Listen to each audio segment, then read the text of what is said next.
All right, diving in today, folks, and you know we always love to tackle your requests.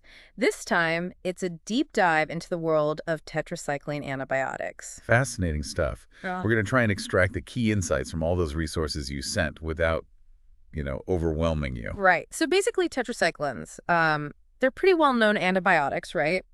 Broad spectrum, meaning they go after a wide range of bacterial bad guys. Yeah, bacteriostatic. They work by Yes. preventing those bacteria from multiplying, not necessarily killing them outright. Oh, okay, interesting. So they just kind of put a halt to the party, so to speak. Exactly. Now, the origins of these go way back to the 1940s, believe it or not. They were originally discovered from bacteria themselves. Oh, wow, really? Like bacteria fighting bacteria? Yeah. Specifically, a genus called Streptomyces, which is kind of a workhorse in the world of antibiotic production. But the real key to understanding tetracyclines is their structure. It's a unique four-ring chemical structure. Or rings, huh? Yep. You can picture it as a central anchor and then different modifications to this core structure, kind of like adding side chains and whatnot, give rise to all the different types of tetracyclines we have today. So each tweak kind of tunes it to a specific purpose. Exactly. It affects things like how well it gets absorbed, how long it hangs around in your body, and, ultimately how effectively it targets specific infections. Like they're almost like, specialized tools in a kit. Gotcha. So it's like a whole family of antibiotics, each with its own personality. Precisely. And there's this other interesting characteristic. Tetracyclines love to bind to metal ions, especially calcium and magnesium. Okay, so what does that mean for, someone taking these? Well, this chelation, as it's called, can really affect how well the drug is absorbed. So, Hmm. things like your diet, other medications you might be taking, all those factors come into play. Makes sense. Speaking of the family, we've got some big names here, right? I mean, there's tetracycline, obviously. Yeah, the OG, the Ah. original. Then there's doxycycline, which I've definitely heard of before. Doxycycline is kind of a superstar Poor- because it gets absorbed really well and has a longer half-life, meaning it stays active in the body longer. It's also good at penetrating tissues. Okay. And minocycline. Now, minocycline is interesting. It's known for its ability to cross the blood-brain barrier, that protective shield around your brain and central nervous system. So it can tackle infections that get into the CNS. Yeah, and it's often used for acne as well. Right, right. And then there's the newer kid on the block, tigecycline. Ah, tigecycline. Now, this one was specifically designed to overcome some of the resistance issues we see with the older tetracyclines. So it's like the heavy hitter. Pretty much. Yeah. It's effective against some really tough bugs, even MRSA and some multi-drug resistant gram-negative bacteria. Wow. But I guess, like, with any powerful weapon, there's a catch. You got it. It's usually given intravenously, so not as convenient as a pill. Fair enough. I suppose we should give a shout out to some of the older members of the family, too.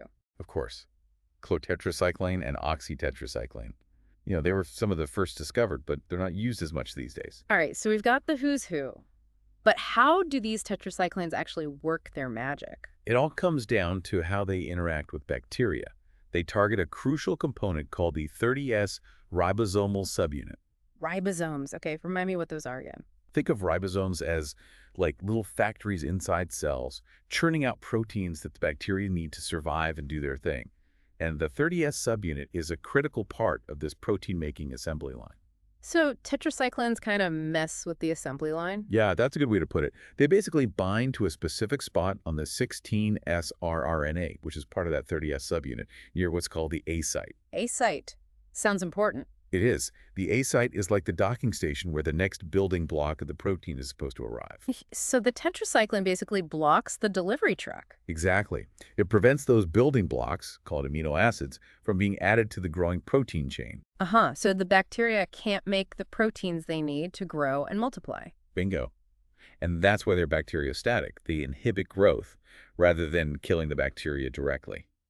Now, this mechanism is what gives tetracyclines their broad spectrum of activity. Right, we talked about that. They work against a whole bunch of different bacteria. Yep. Many gram-positive bacteria like Staphylococcus and Streptococcus are susceptible. Those are some pretty notorious names in the world of infections. Definitely. Although we do have to acknowledge that resistance is becoming a growing problem. Yeah, one of the sources you sent mentioned that, right? Seems like resistance is always a concern with antibiotics. It is. But getting back to tetracyclines, they're also effective against many gram-negative bacteria like E. coli, Haemophilus influenza, and Neisseria. Okay, so they're pretty versatile then. For sure.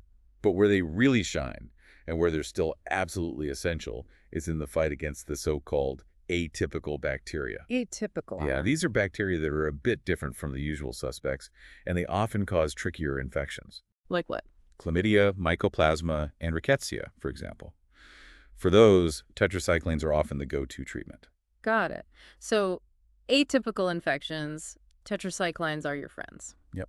And they even have activity against Bursettis, the bacteria that cause Lyme disease and syphilis, and they can even be used against some protozoa. Doxycycline, for example, can be used for malaria prevention in certain cases. That's impressive. So bringing back to the real world, how does all this translate into how tetracyclines are actually used? Well, you'll see them prescribed for a variety of conditions. Atypical pneumonia, STIs, sexually transmitted infections, rickettsial infections like Rocky Mountain spotted fever. Right, right. We already mentioned Lyme disease. And I know minocycline is used for acne. Exactly. And tigecycline, that newer one, is typically reserved for those really tough cases, where the bacteria become resistant to multiple other drugs. It's like our last line of defense in some situations. Okay, so they're powerful tools, but I'm sure they come with some side effects too, right? Nothing's perfect. Of course not. No drug is without its potential downsides. With tetracyclines, some of the most common ones are gastrointestinal issues. Nausea, vomiting, diarrhea, that sort of thing. Ah, yeah, those aren't fun. Nope. And photosensitivity is another one, especially with doxycycline. People taking that one really need to be careful about sun exposure. Yeah, I gotta slather on that sunscreen. But I remember reading about some more serious side effects, something about teeth and bones. You're right. That's a really important one to be aware of. Because tetracyclines bind to calcium, they can actually get incorporated into developing bones and teeth. So that's why they're not given to kids, right? Exactly. In kids under 8, it can cause permanent discoloration of the teeth, like a yellowish or brownish staining. And it can also interfere with bone growth. Wow, so definitely not something to mess around with. For sure. And that's also why they're generally avoided in pregnant women, at least after the first trimester, and in breastfeeding mothers. Okay, makes sense. What about other less common side effects? Well, there's a risk of liver problems in some cases, and minocycline in particular has been associated with dizziness and balance issues. Oh, and one more thing. It's important to take tetracyclines with plenty of water and stay upright for a while afterward, because they can irritate the esophagus and cause ulcers if they kind of hang out there too long. Ouch, that doesn't sound pleasant. Not at all. And of course, we can't talk about antibiotics without talking about the elephant in the room, antibiotic resistance. Yeah, it's a huge problem, and it seems to be getting worse all the time. Absolutely. With tetracyclines, a major mechanism of resistance is what are called efflux pumps. Efflux pumps, what are those? Think of them like little pumps embedded in the bacterial cell membrane.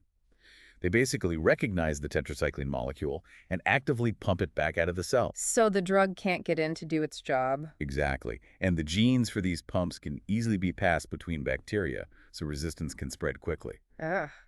So even if one bacterium figures out how to resist, it can share that knowledge with its buddies. That's right. It's a bit like a bacterial underground network, sharing secrets on how to outsmart the antibiotics. Not good. But isn't there another way bacteria resist tetracyclines? Something about ribosomal protection proteins? You're on the ball. Yeah. Yes, these proteins can bind to the ribosome near where the tetracycline attaches, and they basically change the shape of the binding site. So it's like they're putting up a barricade. Exactly. The tetracycline can't bind properly or it gets kicked off, but the ribosome can still function and make proteins for the bacteria. Wow, bacteria are pretty crafty, aren't they? They are. They've had billions of years to evolve and figure out survival strategies. True that. Okay, one last thing before we wrap up. How are tetracyclines actually made? Good question. The main way is through industrial fermentation. Fermentation, like with beer. Similar concept. Mm-hmm. But instead of yeast, we use different types of Streptomyces bacteria, those same bacteria where tetracyclines were originally discovered. These bacteria naturally produce various tetracyclines. So we kind of hijack their natural abilities. You could say that. And then some tetracyclines, like doxycycline and minocycline, are actually produced through chemical modifications of these naturally produced compounds. So there's semi-synthetic, kind of a hybrid between natural and man-made. Precisely. Well, this has been a fascinating deep dive. So, just to recap for everyone, tetracyclines are a versatile group of antibiotics. Even though they've been around for a while, they work in a pretty unique way to stop bacterial growth and have a wide range of uses. Right. Important for things like atypical pneumonia, STIs, Lyme disease. Yep. But it's important to be aware of the potential side effects, especially in kids, pregnant women, and breastfeeding mothers. And of course, the big challenge is antibiotic resistance. A challenge that, unfortunately, is not going away anytime soon. True. So I guess the big question to leave everyone with is this. Tetracyclines have been around since the 1940s, and we're still using them today, but we're also constantly battling resistance. Really makes you think, doesn't it? It does. What does this tell us about, this ongoing arms race between humans and bacteria? What will it take for us to stay ahead of the game? Lots to ponder, for sure. Absolutely. Well, thanks for joining us on this deep dive, everyone, and keep those questions coming. Until next time.